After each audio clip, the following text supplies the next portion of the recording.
sila, lami daw ang ana-ana. Tinuod man, apan kapuyan ko sa akong bana, kay bisag asa na lang ko niya, iplastada.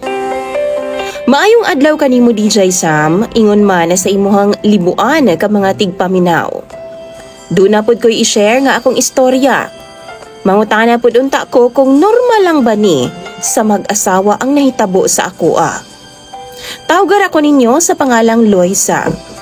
30 anyos ko DJ Sam, ug doon ako'y bana nga tawgon na lang pod nato sa pangalang Vince. 32 anyos. Duha na mi katuig nga minyo ni Vince DJ Sam, apan wa pa mi anak. Gusto na pod namong magkaanak sa tinuod lang DJ Sam. Stable naman ang among work, tapos na pod mi sapat na financial, ug sa tinuod lang, kami na lang yod ang wa kaanak, kay among mga amiga ug amigo, duna na sila'y mga kaugalingong mga anak. Dunay usa ka beses DJ Sam na ami alumni ug didto perte ginilang sungog sa amoa nga mag-anak malagi daw mi. Tapos ingon na nga akong bana nga si Vince unsaon man namo nga halos kada gabi na gani og adlaw gaana-ana nami. Grabe na namong binirahay apan wa man gihapon mi gibless og anak. Then nitubag pod ang among usa ka barkada DJ Sam nga itry daw namo ang lain-lain nga posisyon ug mag-explore daw mi. Nakatawa ra mi ni adto DJ Sam apan wa ko mag-expect nga dibdibon ug sundugon di ay sa akong bana nga si Vince. Pag uli namo DJ Sam, dihang magbinirahay nami, iya naman kong gibutang sa lamesa. Akong mga tiil gihigot niya dito sa haligi sa lamisa. Nakuratan ko DJ Sam, kay wa lalagi ko makapalagpa. Usahay dito ko niya birahan sa tangkal sa among baktin, pero dugay na tungaway baboy DJ Sam.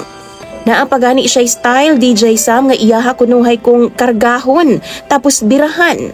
Apan di man ko niya makaya og karga kay lagi medyo chubby man ko DJ Sam. Maong ang ending, mga tumba lang ming duha. Kapuyan kay ko DJ Sam. Kay bisan asa na lang man ko niya ibutang. Kay ang ako raman untang nakasanayan sa kamara jud. Apan lagi, kining amo mga tropa manggod nga mga buangon, bisag unsa na lang ang ilang itudlo sa akong bana.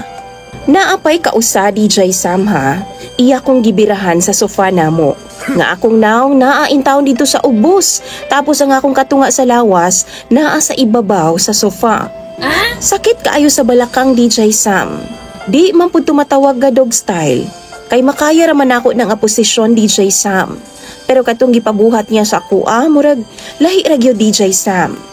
Samo kaayo, kulang na lang iya kong bitayon. Unya, nilabay naman ang 2 ka buwan, wa man gihapon ko mabuntis.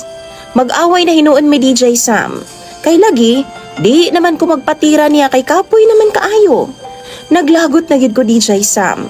Labi na, diyang ni-request siya sa ako nga mag-ana-ana daw mi. Didto pagyud sa among hagdanan DJ Sam. Na, wa na gid ko musugot kay murag binuang na gid kaayo na. Mao na DJ Sam ang resulta sa kagustuhan namo nga magkaanak. Sa mga followers nimo DJ Sam o viewers, kamo ba pod naa ba pod mo ingon ani nga experience? Or dugay ba pod mo nagkaanak? Unsa man ang inyong sikreto? Unsa man ang inyong gibuhat? Unsa ka nga kung pwede nga buhaton aron nga magkaanak nako DJ Sam? Kay basin pa di ay makabalik nako sa among basic gyud nga tirada. Dinhi na lang kutob ang akong email DJ Sam ug daghan kayong salamat sa paghatag ug pagtagad. Imong sender ug follower, Loisa.